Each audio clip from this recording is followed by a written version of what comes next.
Today I'm going to talk about projectile motion. First of all, what is projectile motion? A projectile motion is when the object is moving into the air and gravity is the only force acting on it. In here, the air resistance is neglected.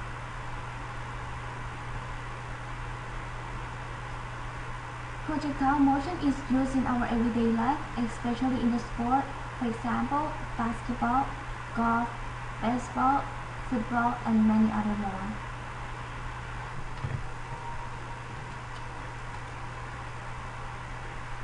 There are three types of projectile motions.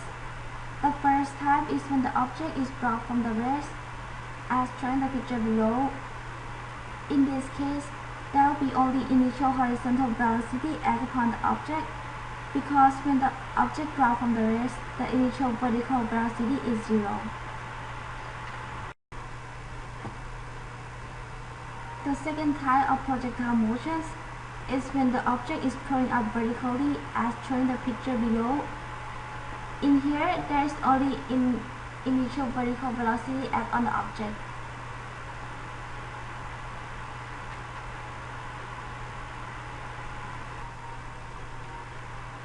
And the last type of projectile motions is when the object is thrown upward at an angle to the horizontal.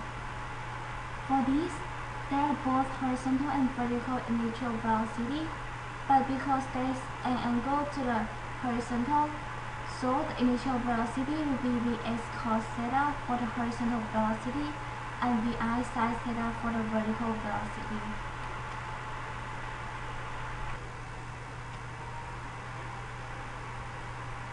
Free fall is considered as one type of projectile motion as well. In free fall, there is no vertical or horizontal initial velocity, just like shown in the picture. The only force acting on the object is gravity, which causes the object to accelerate downward and cover larger y distance each second.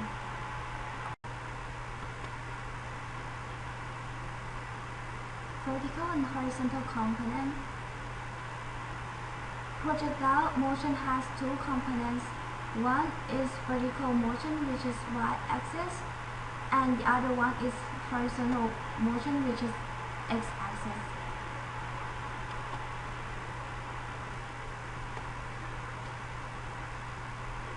In vertical motions, when an object is brought vertically, it will accelerate downward because of the gravity, or when the object is thrown upward, it will decrease the speed because it goes against the gravity, and on the way down, it will increase the speed. Just like shown in the picture, when the ball is thrown upward, the y component is decreasing until the ball reaches the highest point. The y component velocity becomes zero, and on the way downward, the y component starts increasing.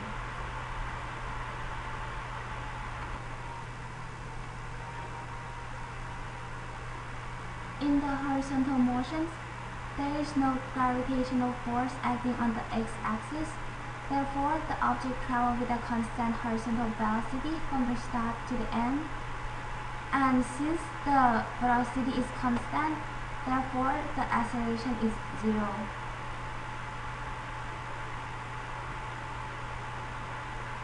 As shown in the picture, when the gravity is absent, an object is in motion will continue in motion with the same speed and in the same direction.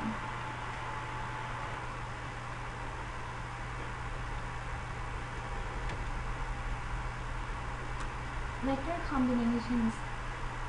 Projectile motion is the combinations of vertical and horizontal components. The combinations of these components is what cause the path of projectile motions to be curved.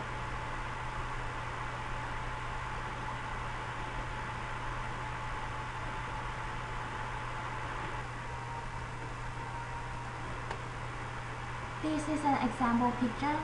As we can see, the horizontal motion is keep moving at a constant velocity, and in vertical motions, it is accelerating downward due to the gravitational force. The combinations of these two motions is what cause the curved line in the middle, which is what we call projectile motion.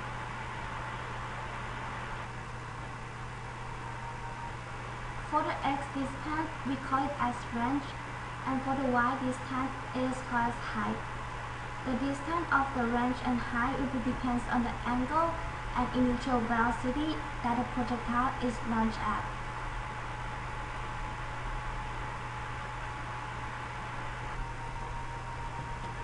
For the angle, from 0 to 45-degree angle, the range will be increasing if the angle is increasing.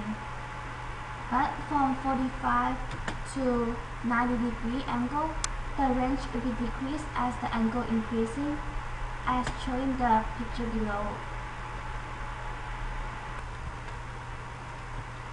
For initial velocity, as the velocity increases, the distance of the range will be increased as well. As shown in the picture below, if the initial velocity is little, the distance of the range will be slow, but as it increases, the distance will be longer and faster. Now let's talk about the equations for the projectile motions.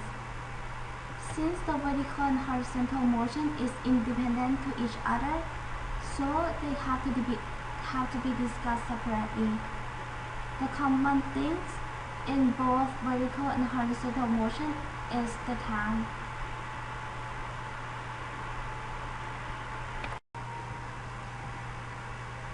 Start from the equations for vertical motions. For vertical motion, there is 4 equations as shown on the screen.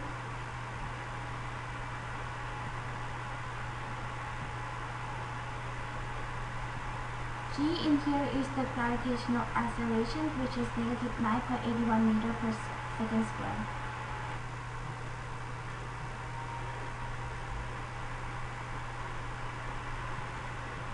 Y is the distance that object moves in the y-axis. The units used in here is meter. Vi is the initial velocity of the object in y-axis, and the unit is meter per second. Vf is the final velocity of the object in y-axis. The unit it used is the same as Vi, which is meter per second. And t is the time that the object used in moving.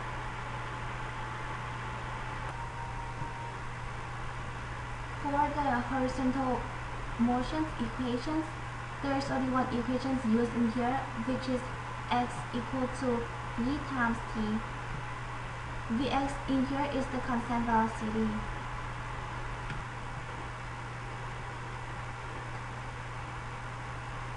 X is the distance of the object moving x-axis, and the unit it used is meter. Vx is the velocity of the object, which I have mentioned in the previous slide. The unit used in here is meter per second, and t is the time of the object used to move. The unit it used is second. Now let's do some practice questions to get better ideas on how each equation is used on the projectile motion.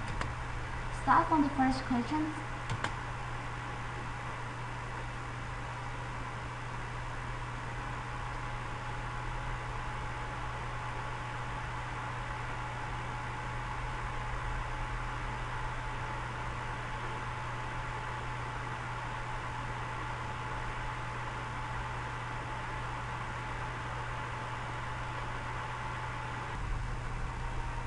And here is the solution to the questions 1.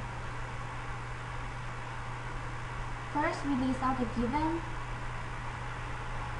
then we list out the unknown.